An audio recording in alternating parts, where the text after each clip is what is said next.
Previous క్లాస్లో income from house property theory discuss చేసాం. ఆ థియరీని బట్టి ఇప్పుడు ప్రాక్టికల్ ప్రాబ్లమ్స్ ప్రాక్టీస్ చేద్దాం. Income from house property problems 2 types ఉన్నాయి. ఒకటి సెల్ఫ్ ఆక్యుపైడ్, సెకండ్ లెట్అవుట్. ఈ క్లాస్లో లెట్అవుట్ ప్రాబ్లమ్స్ క్యాలిక్యులేట్ చేద్దాం. నెక్స్ట్ క్లాస్లో సెల్ఫ్ ఆక్యుపైడ్ ప్రాబ్లమ్స్ క్యాలిక్యులేట్ చేద్దాం. ఈ ప్రాబ్లమ్స్ చేయడం చాలా ఈజీ, కానీ ఈ ప్రాబ్లమ్స్ క్యాలిక్యులేట్ చేసేటప్పుడు ఒక ఇంపార్టెంట్ పాయింట్ గుర్తుపెట్టుకోవాలి. అదే డిడక్షన్స్ లో second deduction interest on loan. అది క్యాలిక్యులేట్ చేసేటప్పుడు కొంచెం కేర్ఫుల్ గా ఉంటే రిమైనింగ్ ప్రాబ్లం అంతా చాలా ఈజీగా చేయొచ్చు. అసలు ఇంట్రెస్ట్ ఆన్ లోన్ అంటే ఏంటి? ఒక పర్సన్ తను ఇల్లు కన్స్ట్రక్షన్ చేసుకోవడానికి కానీ లేదా కొనుక్కోవడానికి కానీ లోన్ తీసుకున్నప్పుడు ఆ లోన్ మీద పే చేయాల్సిన ఇంట్రెస్ట్ డిడక్ట్ చేసుకోవడానికి అవకాశం ఉంది. దానినే ఇంట్రెస్ట్ ఆన్ లోన్ అని అంటాం. ఇది 2 టైప్స్. ఒకటి pre construction period, second post construction period. Loan తీసుకున్న డేట్ నుంచి హౌస్ కంప్లీట్ అనే డేట్ వరకు ఉన్న పీరియడ్ ని ప్రీ కన్స్ట్రక్షన్ పీరియడ్ అని, కన్స్ట్రక్షన్ అయిన తర్వాత దానిని పోస్ట్ కన్స్ట్రక్షన్ పీరియడ్ అని అంటాం. దీనిని ఎలా క్యాలిక్యులేట్ చేయాలి? Simple formula: actual interest for the previous year plus 1/5 of pre construction interest. ఇక్కడ మనం క్యాలిక్యులేట్ చేసిన ప్రీ కన్స్ట్రక్షన్ పీరియడ్ అనేది 5 ఇయర్స్ వరకు క్యారీ ఫార్వర్డ్ చేసుకునే స్కోప్ ఉంది. దానినే ఈ ఫార్ములాలో సెకండ్ కాంపోనెంట్ గా చూపించాం. మనం ప్రీవియస్ క్లాస్ లో డిస్కస్ చేసినట్లు లెట్అవుట్ కి అయితే ఈ ఇంట్రెస్ట్ కి సంబంధించి ఎటువంటి లిమిట్ లేదు.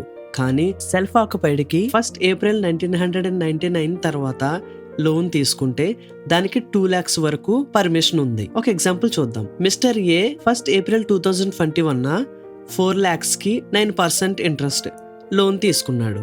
అది 1 జూలై 2023 కంప్లీట్ అయింది. ఇక్కడ గుర్తుపెట్టుకోవాల్సిన ఇంకొక పాయింట్ ఏంటంటే, ఇలా మనం క్యాలిక్యులేట్ చేసేది ఫుల్ ఇయర్ కి, అంటే 1 ఏప్రిల్ నుంచి 31 మార్చ్ వరకు. ఇంకా ఫర్దర్ ఏ మంత్స్ ఉన్నా కూడా అది నెక్స్ట్ ఇయర్ లోకి వస్తుంది. దానిని మనం కన్సిడర్ చేయం. సో ఇక్కడ 1 జూలై 2023 హౌస్ కన్స్ట్రక్షన్ కంప్లీట్ అయింది. ఇక్కడ ప్రీ కన్స్ట్రక్షన్ పీరియడ్ 2021 1 ఏప్రిల్ నుంచి 31 మార్చ్ 2023 వరకు, అంటే 2 years అనమాట.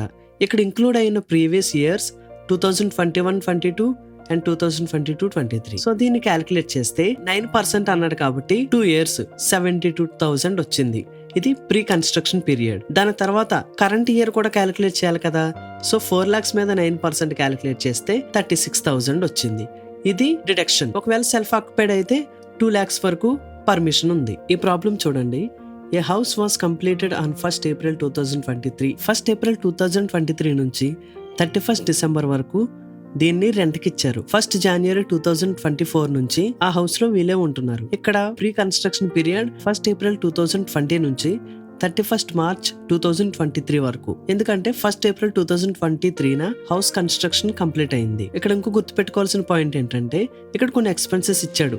ఇన్సూరెన్స్ ప్రీమియం, ల్యాండ్ రెవెన్యూ, ఇవి రెండు కూడా మనం కన్సిడర్ చేయం. దీని ప్లేస్ లో మనం స్టాండర్డ్ డిడక్షన్ 30% తీసుకుంటాం. క్యాలిక్యులేట్ చేద్దాం. First, computation of income from house property. ఇది మన మెయిన్ హెడ్డింగ్. దీనికి ప్రొఫార్మా, పర్టికులర్స్, అమౌంట్. మనం ప్రీవియస్ క్లాస్ లో డిస్కస్ చేసినట్లుగా 3 కాంపోనెంట్స్ చూస్తాం. First, whichever is high, whichever is low, whichever is high. Municipal rental వాల్యూకి, fair rental వాల్యూకి ఈ 2 amounts లో ఏది ఎక్కువ ఉంటే దానిని తీసుకుంటాం. ఈ క్వశ్చన్ లో municipal rental value 30,000, fair rental value 32,000 వచ్చింది. హైయెస్ట్ 32,000 కాబట్టి అది notional rental value. Notional rental వాల్యూకి స్టాండర్డ్ రెంటల్ వాల్యూని రెండింటినీ కంపేర్ చేస్తాం. కంపేర్ చేసి విచ్ ఎవర్ ఇస్ లో తీసుకుంటాం. ఇక్కడ స్టాండర్డ్ రెంటల్ వాల్యూ ఇవ్వలేదు కాబట్టి నోషనల్ రెంటల్ వాల్యూనే ఎక్స్పెక్టెడ్ రెంటల్ వాల్యూగా తీసుకుంటాం, 32,000. ఈ ఎక్స్పెక్టెడ్ రెంటల్ వాల్యూని యాక్చువల్ రెంటల్ వాల్యూని క్యాలిక్యులేట్ చేస్తాం. ఇక్కడ యాక్చువల్ రెంట్ అంటే టోటల్ ఇయర్ కి వచ్చిన రెంట్ అనమాట. కానీ క్వశ్చన్ లో ఒక పాయింట్ ఇచ్చాడు. 31 డిసెంబర్ వరకు మాత్రమే రెంట్కి ఇచ్చారు. 1 జనవరి 2024 నుంచి ఆ ఇంట్లో వాళ్ళే ఉంటున్నారు. సో మనం 9 months మాత్రమే క్యాలిక్యులేట్ చేయాలి. Expected rental value 32,000, actual rental value 36,000. So 36 hire కాబట్టి అది గ్రాస్ యాన్యువల్ వాల్యూ అవుతుంది. ఈ గ్రాస్ యాన్యువల్ వాల్యూ నుంచి మున్సిపల్ ట్యాక్సెస్ 6,000 తీసేస్తే వచ్చింది నెట్ యాన్యువల్ వాల్యూ 30,000. దీని నుంచి డిడక్షన్స్ తీస్తాం. First, standard deduction 30% on net annual value. మనం ఏదైతే క్యాలిక్యులేట్ చేసామో ఇప్పటి వరకు 30,000, ఆ 30,000 మీద 30% అంటే 9,000 వచ్చింది. Second, interest on loan current period, next pre construction period. ఈ 2 కాంపోనెంట్స్ కూడా తీసుకుంటాం. కరెంట్ పీరియడ్ 15,000 అది ఎగ్జాక్ట్గా తీసేసుకుంటాం. Pre construction period every year కూడా 1/5 క్యారీ ఫార్వర్డ్ చేయాలి కాబట్టి 45,000లో 1/5 తీసుకుంటాం. క్యాలిక్యులేట్ చేస్తే 9,000 వచ్చింది. స్టాండర్డ్ డిడక్షన్ 9,000, ఇంట్రెస్ట్ కరెంట్ ఇయర్ది 15,000, ప్రీ కన్స్ట్రక్షన్ పీరియడ్ది 9,000, టోటల్ యాడ్ చేస్తే 33,000 వచ్చింది. Net annual value 30,000, deductions 33,000. Net annual value నుంచి డిడక్షన్స్ తీసేస్తే మిగిలింది -3,000. ఇది loss from house property. Next ఈ క్వశ్చన్ చూడండి. Mister Ramachandran owns a house at Chennai. Taxable house property calculate చేయాలి. ఇందులో గుర్తుపెట్టుకోవాల్సిన points: 1 municipal tax 10% on MRV municipal rental value మీద అండ్ 2% ఆన్ మున్సిపల్ ట్యాక్స్. మనం 10% ఎంఆర్వి మీద క్యాలిక్యులేట్ చేసిన దాని మీద మళ్ళీ 2%, అది టోటల్ చేస్తే మనకు మున్సిపల్ ట్యాక్స్ వస్తుంది. Next vacancy period. ఈ వేకెన్సీ పీరియడ్ యాక్చువల్ రెంట్ నుంచి డిడక్ట్ చేయాలి. Next actual repairs, ground rent, collection charges ఈ 3 కన్సిడర్ చేయం. దీని ప్లేస్లో స్టాండర్డ్ డిడక్షన్ 30% తీసుకుంటాం. ఓకే, క్యాలిక్యులేట్ చేద్దాం. ఎంఆర్విని ఎఫ్ఆర్విని కంపేర్ చేయాలి.